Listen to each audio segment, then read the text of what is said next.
അസ്സലാമു അലൈക്കും വറഹ്മത്തുള്ളാഹി തആല വബറകാതുഹു. അൽഹംദുലില്ലാഹി റബ്ബിൽ ആലമീൻ. അസ്സലാത്തു വസ്സലാമു അലാ അഷ്റഫിൽ മുർസലീൻ വഅലാ ആലിഹി വസഹ്ബിഹി അജ്മഈൻ. അബൂബക്കർ സിദ്ദീഖിനെ അനുസ്മരിക്കുമ്പോൾ ഉമർ ഇബ്നുൽ ഖത്താബ് റളിയല്ലാഹു അൻഹു പറയാറുണ്ട്, അബൂബക്കർ നമ്മുടെ നേതാവാണ്, അദ്ദേഹം നമ്മുടെ നേതാവിനെ സ്വതന്ത്രനാക്കി. ഇവിടെ പരാമർശിക്കുന്നത് ബിലാൽ റളിയല്ലാഹു അൻഹുവിനെയാണ്. ഉമർ നേതാവെന്ന് വിശേഷിപ്പിക്കുന്നത് ചില്ലറ ഭാഗ്യമല്ല. പക്ഷേ മെലിഞ്ഞ് പൊക്കമുള്ള ഈ കറുത്തിരുണ്ട മനുഷ്യൻ തന്നെക്കുറിച്ചുള്ള ഈ പ്രശംസാ വചനം കേൾക്കുമ്പോൾ വിനയാന്വിതനായിക്കൊണ്ട് പറയും, ഇന്നലെ വരെ ഞാനൊരു നീഗ്രോ അടിമയായിരുന്നു. അദ്ദേഹമാണ് ഇസ്ലാമിൻ്റെ പ്രഥമ മുഅദ്ദിനും ഉറച്ച വിശ്വാസത്തിൻ്റെ പര്യായവുമായ ബിലാൽ ഇബ്നു റബാഹ്. ഇസ്ലാമിൻ്റെ അത്ഭുതങ്ങളിൽ ഒന്നായിരുന്നു അദ്ദേഹം. കുറച്ച് ഈത്തപ്പഴം പ്രതിഫലത്തിന് യജമാനൻ്റെ കീഴിൽ അടിമവേല ചെയ്തിരുന്ന അദ്ദേഹം ഇസ്ലാം ഇല്ലായിരുന്നുവെങ്കിൽ ശ്രദ്ധിക്കപ്പെടാതെ അടിമയായി തന്നെ മരിച്ച് വിസ്മൃതിയുടെ അഗാധതയിൽ ലയിച്ചേനെ. എന്നാൽ ഇസ്ലാമിൻ്റെ മഹത്വവും വിശ്വാസത്തിൻ്റെ ദൃഢതയും അദ്ദേഹത്തെ മഹാപുരുഷനായി. പദവിയും സമ്പത്തും സ്വാധീനവും ആഭിജാത്യവുമുള്ള പലർക്കും പ്രാപിക്കാൻ കഴിയാത്ത അതുല്യമായ ബഹുമതിയും കീർത്തിയും ചരിത്രത്തിൽ ആ നീഗ്രോ അടിമ സമ്പാദിച്ചു. തൊലിയുടെ കറുപ്പോ തറവാടിൻ്റെ താഴ്ചയോ അടിമയെന്ന പത്തിത്വമോ ഇസ്ലാമിൽ വന്നപ്പോൾ സമുന്നത സ്ഥാനം നേടുന്നതിന് അദ്ദേഹത്തിന് തടസ്സമായില്ല. ഉന്നത കുലജാതരായ അബൂബക്കറിനും ഉമറിനുമുള്ള പദവിയിൽ നിന്ന് ഒട്ടും കുറവായിരുന്നില്ല സമൂഹത്തിൽ അദ്ദേഹത്തിനുണ്ടായിരുന്ന പദവി. നബിയെ പിന്തുടർന്ന ഖുറൈശി നേതാക്കന്മാർ പോലും കൊതിച്ച ഇസ്ലാമിലെ പ്രഥമ മുഅദ്ദിൻ എന്ന സ്ഥാനം നബി നൽകിയത് അദ്ദേഹത്തിനാണ്.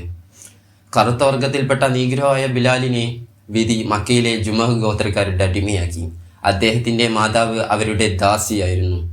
ജീവിക്കാൻ അവകാശമോ ഭാവിയെക്കുറിച്ച് ശുഭപ്രതീക്ഷകളോ ഇല്ലാതെ കഥാപുരുഷന്റെ ദിനരാത്രങ്ങൾ നീങ്ങി. ആ ഇടക്കാണ് മുഹമ്മദ് നബിയെ പറ്റിയുള്ള കഥകൾ കേൾക്കാൻ തുടങ്ങിയത്. ജനങ്ങളും തൻ്റെ യജമാനന്മാരും അവരെ കാണാനെത്തുന്ന സന്ദർശകരും പറയുന്ന വിവരങ്ങൾ ബിലാൽ ശ്രദ്ധിച്ചു.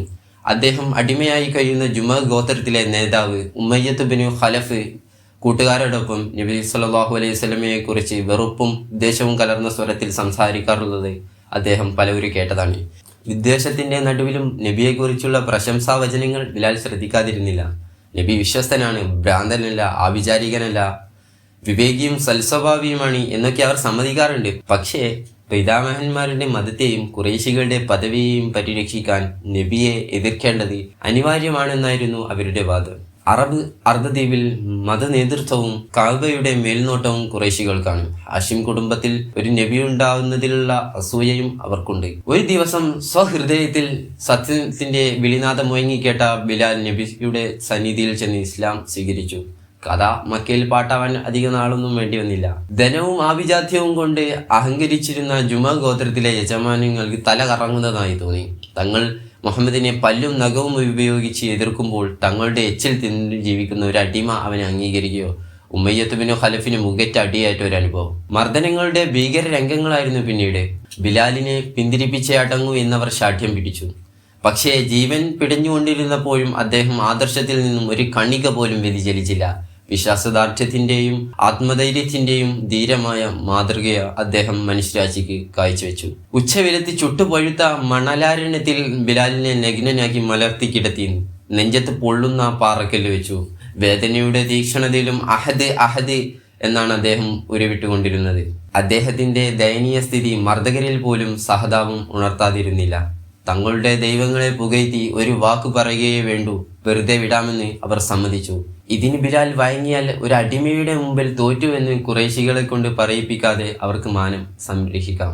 പക്ഷേ ഈമാൻ കൈവിടാതെയും ഹൃദയം അറിയാതെയും ഇത്തരം ഒരു വാക്ക് പറഞ്ഞ് ജീവൻ രക്ഷപ്പെടുത്താൻ സന്ദർഭമുണ്ടായിട്ടും ബിലാൽ അതിന് വഴങ്ങിയില്ല. പകരം അഹദ് അഹദ് എന്ന് തന്നെയാണ് അദ്ദേഹം ആവർത്തിച്ചു കൊണ്ടിരുന്നത്. ലാത്ത ഉസ എന്ന് പറയാൻ മർദ്ദകർ അദ്ദേഹത്തോട് ആക്രോശിച്ചു കൊണ്ടിരുന്നു. പിന്നെ അദ്ദേഹത്തോട് അഭ്യർത്ഥിച്ചു. അദ്ദേഹം അഹദ് അഹദ് എന്ന് തന്നെ പറഞ്ഞപ്പോൾ ഞങ്ങൾ പറയും പോലെ പറയൂ എന്നവർ ആവശ്യപ്പെട്ടു. എൻ്റെ നാവ് അതിന് വഴങ്ങുകയില്ല എന്നായിരുന്നു ബിലാലിന്റെ അവജ്ഞാഭാവത്തിലുള്ള മറുപടി. മർദ്ദനത്തിന് ക്രൂരത കൂടി. പകൽ മുഴുവൻ മരുഭൂമിയിൽ, രാത്രിയായാൽ എഴുന്നേൽപ്പിച്ച് കഴുത്തിൽ കയറിട്ട് കുട്ടികൾ ആർത്തി വിളിച്ച് തെരുവീതികളിലൂടെയും പ്രാന്തപ്രദേശങ്ങളിലൂടെയും വലിച്ചു നടക്കും.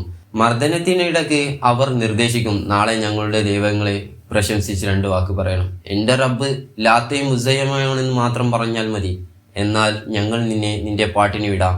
നിന്നെ ശിക്ഷിച്ച് ഞങ്ങൾ കൊയങ്ങി, ശിക്ഷ അനുഭവിക്കുന്നത് ഇപ്പോൾ ഞങ്ങളാണ്.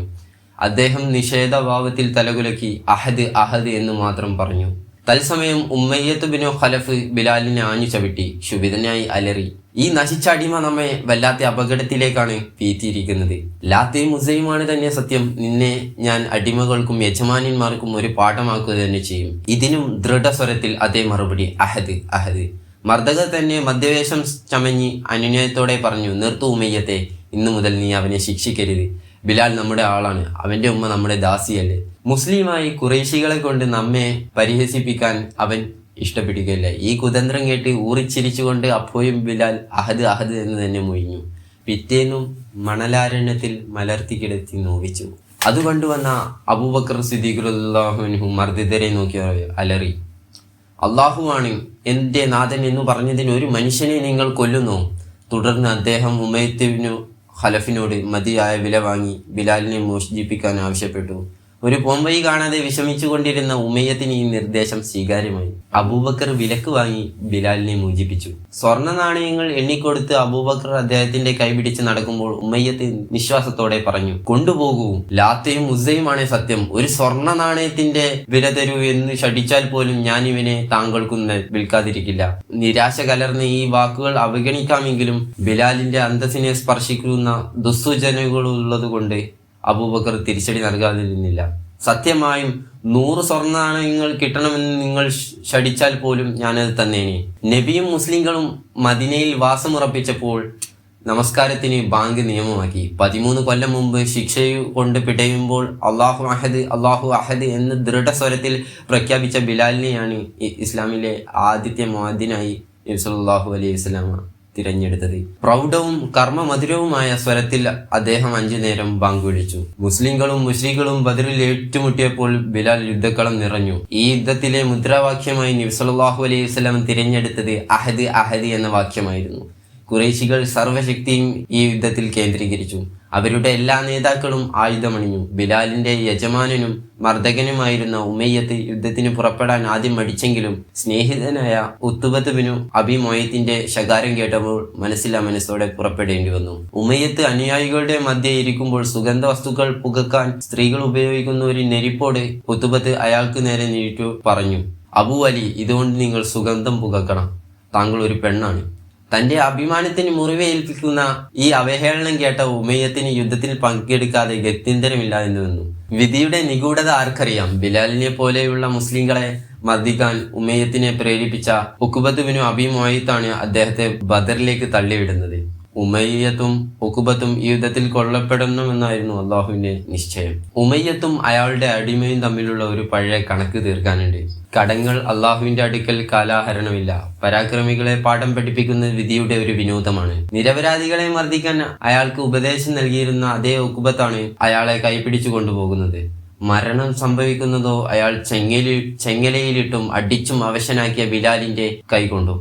മുസ്ലിങ്ങൾ അഹദ് അഹദ് എന്ന മുദ്രാവാക്യത്തോടെ മുന്നേറുന്നത് കണ്ടപ്പോൾ തന്നെ ഉമ്മയ്യത്തിന്റെ മരണമണി മുഴങ്ങി. പ്രാണവേദന കൊണ്ട് പിടയുമ്പോൾ തന്റെ അടിമ മുഴക്കിയ ആ വാക്കുകൾ ഇന്ന് സമൂഹത്തിന്റെ മുഴുവൻ മുദ്രാവാക്യമായി മാറിക്കഴിഞ്ഞിരുന്നു. യുദ്ധത്തിന്റെ അന്ത്യഘട്ടമായപ്പോൾ പരാജയഭീതി പൂണ്ട ഉമയ്യത്ത് നബിയുടെ സ്നേഹിതനായ അബ്ദുറഹ്മാൻ ഇബ്നു ഔഫിനെ കണ്ടുമുട്ടി. ജീവൻ രക്ഷപ്പെടുത്താനുള്ള വെപ്രാളത്തോടെ അയാൾ അദ്ദേഹത്തോട് അഭയം തേടി. അദ്ദേഹത്തിന്റെ തടവുകാരനായി കൊള്ളാമെന്ന് സമ്മതിക്കുകയും ചെയ്തു. ബിലാൽ നോക്കുമ്പോൾ അയാൾ രക്ഷപ്പെടുന്നതാണ് കണ്ടത്.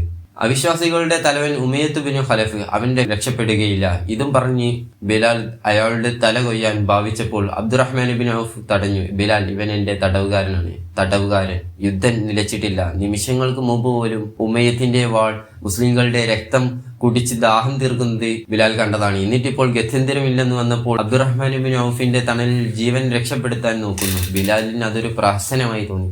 ബിലാൽ മുസ്ലിങ്ങളോട് ഉച്ചത്തിൽ വിളിച്ചു പറഞ്ഞു, അള്ളാഹുവിന്റെ സഹായികളെ, അവിശ്വാസികളുടെ തലവൻ ഉമയ്യത്ത് ബിനു ഖലഫ് ഇതാ. അവൻ രക്ഷപ്പെടാൻ ഞാൻ രക്ഷപ്പെടുകയില്ല. ഇത് കേട്ട് ഒരു സംഘം മുസ്ലിം യോദ്ധാക്കൾ ഓടിയെത്തി. ഉമയ്യത്തും അയാളുടെ മകനും വാളുകൾക്കിരയായി. അത് നോക്കി നിൽക്കാനേ അബ്ദുറഹ്മാൻ ഇബ്നു ഔഫ് റളിയല്ലാഹു അൻഹുവിന് കഴിഞ്ഞുള്ളൂ. കാലം കടന്നുപോയി. മക്ക വിമോചന ദിനം കടന്നു വന്നു. നബിയും 10,000 അനുയായികളും ജേതാക്കളായി. തക്ബീർ ധ്വനികളോടെ മക്കയിൽ കടന്നു. നബി നേരെ പോയത് കഅബയിലേക്കാണ്. ഖുറൈശികൾ വർഷത്തിലെ ദിനങ്ങൾക്ക് തുല്യം ബിംബങ്ങളെ പ്രതിഷ്ഠിച്ച ആ പുണ്യ ദേവാലയത്തിലേക്ക്. സത്യം സമാഗതമായി, അസത്യം തകർന്നു. ഇന്നു മുതൽ ലാത്തയും ഉസ്സയും ഹുബിലയുമില്ല. മനുഷ്യൻ കല്ലുകൾക്ക് മുമ്പിൽ തന്നെ കുനിച്ചുകൂടാ. സൃഷ്ടാവും സർവശക്തനുമായ അള്ളാഹു മാത്രമാണ് ആരാധ്യൻ. ബിലാലിന്റെ കൂടെ കഅബയിൽ കാലെടുത്ത് വെച്ച നബി കണ്ടത് ഇബ്രാഹിം നബി അമ്പുകൾ കൊണ്ട് ശകുനം നോക്കുന്ന ഒരു ചിത്രീകരിക്കുന്ന ശില പ്രതിഷ്ഠയാണ്. നബിക്ക് ദേഷ്യം വന്നു. തിരുമേനി പറഞ്ഞു, അള്ളാഹു അവരെ ഉന്മൂലനം ചെയ്യട്ടെ. നമ്മുടെ ഗുരു അമ്പുകളെ കൊണ്ട് ശകുനം നോക്കിയിരുന്നില്ല. ഇബ്രാഹിം ജൂതനോ ക്രൈസ്തവനോ ആയിരുന്നില്ല. സത്യമാർഗം സ്വീകരിച്ച മുസ്ലിമായിരുന്നു അദ്ദേഹം മുശ്രിക്കുകളിൽ പെട്ടവനായിരുന്നില്ല. കഅബയുടെ മുകളിൽ കയറി ബാങ്ക് വിളിക്കാൻ തിരുമേനി ബിലാലിനോട് കൽപ്പിച്ചു. അദ്ദേഹം ഈണത്തിൽ ബാങ്ക് വിളിച്ചപ്പോൾ പരസഹസ്രം കണ്ടങ്ങൾ അത് ഏറ്റുപറഞ്ഞു. നബിയുടെ കൂടെ എല്ലാ യുദ്ധങ്ങളും പങ്കെടുത്തുകൊണ്ട് നമസ്കാരത്തിന് ബാങ്ക് വിളിച്ചുകൊണ്ടും ബിലാൽ ജീവിതം നയിച്ചു. നബിയുടെ സ്നേഹം പിടിച്ചു പറ്റിയ അദ്ദേഹത്തെ സ്വർഗവാസികളിൽ ഒരാളായി നബി വിശേഷിപ്പിച്ചു. അപ്പോഴും തന്റെ വിനയഭാവം അദ്ദേഹം ഒട്ടും കൈവിട്ടിട്ടില്ല. ഒരിക്കൽ തനിക്കും തന്റെ സഹോദരനും വിവാഹാലോചനയ്ക്കായി ചെന്ന ബിലാൽ വധുക്കളുടെ പിതാവിനോട് പറഞ്ഞതിങ്ങനെയാണ്: ഞാൻ ബിലാൽ, ഇതെന്റെ സഹോദരൻ, 2 നീഗ്രോകൾ. ഞങ്ങൾ ദുർമാർഗത്തിലായിരുന്നു, അള്ളാഹു ഞങ്ങളെ നല്ല മാർഗത്തിലാക്കി. ഞങ്ങൾ അടിമകളായിരുന്നു, അള്ളാഹു ഞങ്ങളെ മോചിതരാക്കി. ഞങ്ങൾക്കു നിങ്ങൾ വിവാഹം കഴിച്ചു തന്നാൽ അള്ളാഹുവിന് സ്തുതി, ഞങ്ങളെ നിരാകരിച്ചാൽ അള്ളാഹു വലിയവൻ. നബിയുടെ മരണശേഷം അബൂബക്കർ ഖലീഫയായി. അപ്പോൾ ബിലാൽ ബോധിപ്പിച്ചു, നബിയുടെ പിൻഗാമി, സത്യവിശ്വാസികളുടെ അടുത്ത് ശ്രേഷ്ഠമായ പ്രവൃത്തി അള്ളാഹുവിന്റെ മാർഗത്തിലുള്ള ജിഹാദ് ആണെന്ന് നബി സല്ലല്ലാഹു അലൈഹി വസല്ലമ അരുളിയത് ഞാൻ കേട്ടിട്ടുണ്ട്. അബൂബക്കർ അപ്പോൾ ചോദിച്ചു, താങ്കൾ എന്താണ് ഉദ്ദേശിക്കുന്നത്? അപ്പോൾ ബിലാൽ റളിയല്ലാഹു അൻഹു പറയാണ്, മരണം വരെ അള്ളാഹുവിന്റെ മാർഗത്തിൽ പൊരുതാൻ ഞാൻ ആഗ്രഹിക്കുന്നു. അപ്പോൾ അബൂബക്കർ റളിയല്ലാഹു അൻഹു ചോദിക്കുന്നു, അപ്പോൾ ഞങ്ങൾക്ക് ബാങ്ക് വിളിക്കാൻ ആരുണ്ട്? നിറകണ്ണുകളോടെ ബിലാൽ റളിയല്ലാഹു അൻഹു ബോധിപ്പിച്ചു, നബിയുടെ കാലശേഷം ഞാൻ ആർക്കു വേണ്ടിയും ബാങ്ക് വിളിക്കുകയില്ല. അപ്പോൾ അബൂബക്കർ റളിയല്ലാഹു അൻഹു പറയുന്നു, അതല്ല ശരി, താങ്കൾ ഇവിടെ താമസിച്ച് ഞങ്ങൾക്ക് ബാങ്ക് വിളിക്കണം. അപ്പോൾ ബിലാൽ റളിയല്ലാഹു അൻഹു പറയുകയാണ്, അങ്ങ് സ്വാർത്ഥ താല്പര്യത്തിനാണ് എന്നെ സ്വതന്ത്രനാക്കിയതെങ്കിൽ അങ്ങ് ഉദ്ദേശിച്ച് നടക്കട്ടെ. അല്ല, ദൈവപ്രീതി ഉദ്ദേശിച്ചാണ് താങ്കൾ സ്വതന്ത്രനാക്കിയതെങ്കിൽ എന്നെ സ്വതന്ത്രമായി പ്രവർത്തിക്കാൻ വിടണം. അബൂബക്കർ പറയുകയാണ്, താങ്കളെ ഞാൻ സ്വതന്ത്രനാക്കിയത് അള്ളാഹുവിന്റെ പ്രീതി ഉദ്ദേശിച്ചാണ്. ഇവിടെ ചരിത്രകാരന്മാർക്കിടയിൽ അഭിപ്രായ വ്യത്യാസമുണ്ട്. അദ്ദേഹം ഷാമിൽ സ്ഥിരതാമസമാക്കി ഇസ്ലാമിന്റെ സന്നദ്ധ ഭടനായി ജീവിതം നയിച്ചു എന്നാണ് ഒരു പക്ഷം. മറുപക്ഷം പറയുന്നത് മദീനയിൽ തന്റെ കൂടെ താമസിക്കണമെന്ന അബൂബക്കറിന്റെ ആഗ്രഹം ബിലാൽ മാനിച്ചുവെന്നും അബൂബക്കർ മരണപ്പെടുകയും ഉമറുൽ ഫാറൂഖ് നേതൃത്വം ഏൽക്കുകയും ചെയ്തപ്പോൾ ഖലീഫയുടെ അനുമതിയോടെ ഷാമിലേക്ക് പോയി എന്നുമാണ്. ഏതായാലും ശേഷിച്ച കാലം അള്ളാഹുവിന്റെ മാർഗത്തിൽ പോരാടുന്ന ഒരു ഭടനായി ജീവിതം നയിക്കാനും അള്ളാഹുവും റസൂലും കൂടുതൽ ഇഷ്ടപ്പെടുന്ന പ്രവർത്തനങ്ങൾ ഏർപ്പെട്ടുകൊണ്ടിരിക്കെ ജീവിതത്തോട് വിടവാങ്ങാനും ബിലാൽ നിശ്ചയിച്ചു. വിശ്വാസികളുടെ ഹൃദയങ്ങളെ വികാരതരിളമാക്കുന്ന ആ ബാങ്ക് വിളി പിന്നീട് വിശ്വാസികൾ കേൾക്കുകയുണ്ടായില്ല. നബി സല്ലല്ലാഹു അലൈഹി വസല്ലമയെ കുറിച്ചുള്ള സ്മരണകൾ പച്ചപിടിച്ചു എന്നതിനാൽ അദ്ദേഹത്തിന് അത് കഴിഞ്ഞില്ല എന്നതാണ് സത്യം. അഷ്ഹദു അന്ന മുഹമ്മദ് റസൂലുള്ളാഹി എന്ന് പറയുമ്പോഴേക്ക് അദ്ദേഹത്തിന്റെ കണ്ഠം ഇടറുകയും കണ്ണുകൾ നിറയുകയും ശബ്ദം നിലയ്ക്കുകയും ചെയ്തിരുന്നു. നീണ്ട ഇടവേളയ്ക്ക് ശേഷം ബിലാൽ ഒരിക്കൽ കൂടി ബാങ്ക് വിളിച്ചു. ഖലീഫ ഉമർ ഷാം സന്ദർശിച്ച ദിവസമായിരുന്നു അത്. ബിലാലിന്റെ ബാങ്ക് വിളി കേൾക്കാനുള്ള ആഗ്രഹം മുസ്ലിങ്ങൾ പ്രകടിപ്പിക്കുകയും അതിനായി അദ്ദേഹത്തെ നിർബന്ധിക്കണമെന്ന് ഖലീഫയോട് അഭ്യർത്ഥിക്കുകയും ചെയ്തു. നമസ്കാര സമയമായപ്പോൾ ഖലീഫ അദ്ദേഹത്തെ വിളിച്ച് ബാങ്ക് വിളിക്കാൻ അഭ്യർത്ഥിച്ചു. അദ്ദേഹം ബാങ്ക് വിളിച്ചപ്പോൾ നബി ശിഷ്യന്മാരുടെ മനസ്സിലൂടെ പൂർവ്വകാലം മിന്നിമറഞ്ഞു. അവരെല്ലാം പൊട്ടിക്കരഞ്ഞുകൊണ്ടിരുന്നു. ഖലീഫ ഉമറാണ് കൂടുതൽ കരഞ്ഞത്. താൻ ആഗ്രഹിച്ചതുപോലെ അള്ളാഹുവിന്റെ മാർഗത്തിൽ പൊരുതിക്കൊണ്ട് തന്നെ ബിലാൽ ഷാമിൽ വെച്ച് മരണമടഞ്ഞു. ആ അജഞ്ചല വിശ്വാസിയെ ദമസ്കസിലാണ് അടക്കം ചെയ്തത്. അസ്സലാമു അലൈക്കും.